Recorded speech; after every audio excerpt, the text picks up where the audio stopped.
Ya, terima kasih. Dengan adanya pengumuman atau pemberitahuan dari pemerintah daerah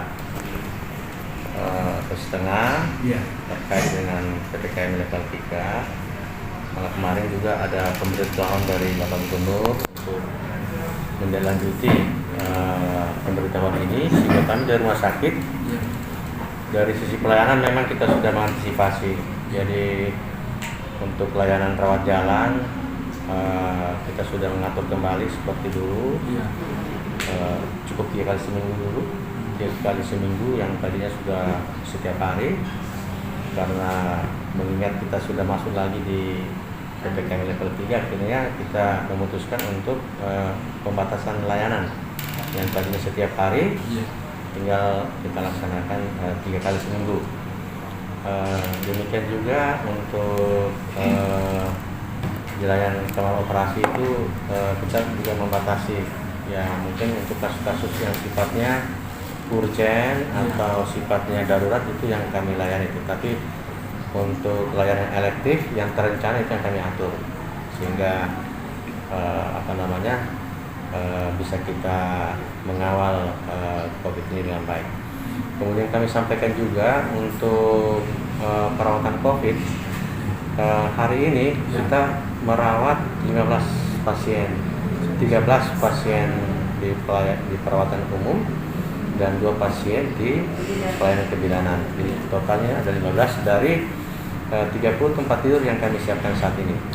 Namun demikian, melihat perkembangan COVID ini, maka tadi saya sudah berkoordinasi dengan teman-teman di pelayanan dari bidang keperawatan, bidang pelayanan maupun bidang penunjang. Ada rencana kami untuk mengembalikan lagi ruangan-ruangan layanan COVID yang kemarin kami sempat tutup, ya. Kami ubah menjadi layanan umum. Akhirnya rencana kami akan membuka kembali untuk pelayanan COVID. Sehingga dari sekarang ini kita sudah mempersiapkan, jadi kami tidak akan menerima lagi pasien-pasien baru di sana. Jadi yang pasien yang ada itu yang sudah selesai perawatan sudah kita pulangkan dan tidak akan mengisi lagi di situ, karena kami sudah persiapkan untuk pelayanan COVID. Itu jumlah tempat tidur yang tersedia di sana kurang lebih 50 tempat tidur. Jadi kalau memang ruangan di Dahlia dan Kemuning itu penuh, maka ada 50 tempat tidur yang sudah siap untuk kita operasionalkan. Terkait juga SDM-nya kita sudah siapkan, karena memang SDM yang ada itu dari dulu sampai hari ini memang kita tidak pindah-pindahkan, jadi tetap di layanan COVID untuk mengantisipasi itu.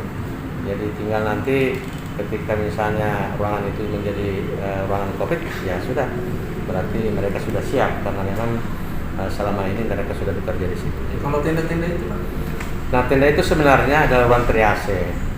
Ruang triase namanya. Jadi bukan untuk perawatan. Hanya untuk mengantisipasi pasien-pasien yang banyak yang dari luar ini. Kalau tidak ada tempat di dalam, terpaksa kita triase di luar.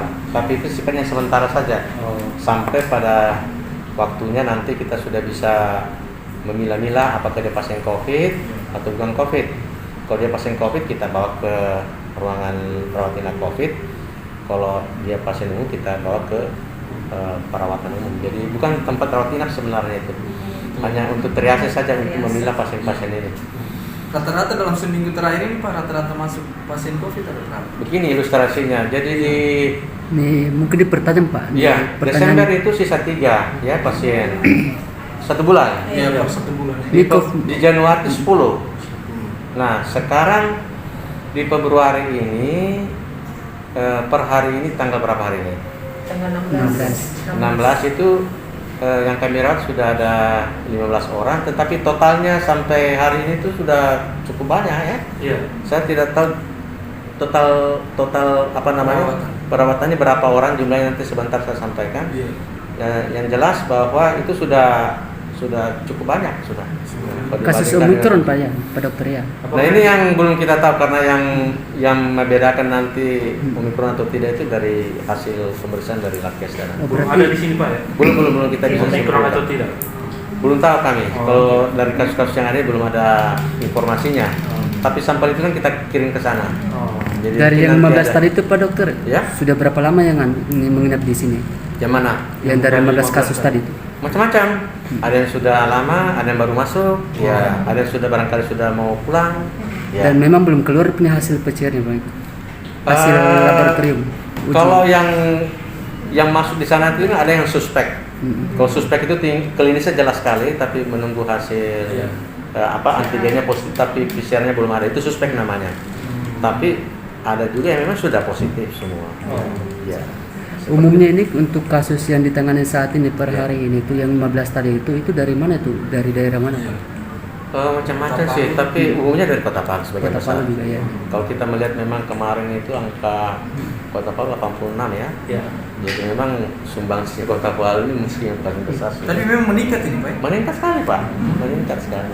Untuk sementara ini berarti ketersediaan tempat tidur yang disediakan oleh pihak rumah sakit RSUD Undata Iya. itu 30 Sementara bed. 30. 30 bed Tapi ya. kita mempersiapkan 50 bed. Oh iya. Sekarang kan yang terisi 15 ini. Jadi masih 50%. Ya. Nah, itu kalau semakin meningkat, nah kita sudah mengantisipasi tadi itu ruangan yang kemarin yang kita gunakan ada 50 bed lagi yang siap. Barangkali ada mungkin penyampaian khusus dari Direktur Rumah Sakit Undata Palu terkait dengan ini kan meningkat kembali lagi kasus. Iya. Minimal mungkin ada ya penyampaian Himbauan pesan dan himbauan penegasan. ke masyarakat. Iya, jadi intinya adalah kita masyarakat ini tidak boleh lengah, ya toh? Tetap harus menegakkan protokol kesehatan dengan baik. Tidak boleh lupa itu. Terutama kita mencegah pergian yang tidak terlalu penting, mencegah kerumunan, ya. Plus yang 3M tadi itu ya, cuci tangan, kemudian pakai masker. Yang berikutnya saya ingatkan juga bahwa bagi mereka yang belum vaksin segera vaksin ya, karena dari hasil penelitian yang dilakukan oleh beberapa tempat itu ternyata mereka-mereka yang sudah divaksin gejalanya lebih ringan Ya. dibanding mereka yang tidak divaksin. Untuk ketersediaan oksigen menurut satuin Pak bagaimana? Alhamdulillah sampai hari ini masih baik. Bagus ketersediaan. Mudah-mudahan dengan pengalaman yang kemarin-kemarin Ya. kita justru mengantisipasi itu dengan meningkatkan kita punya kapasitas jumlah tabung oksigen. Ya. Siap. Makasih. Makasih banyak. Siap.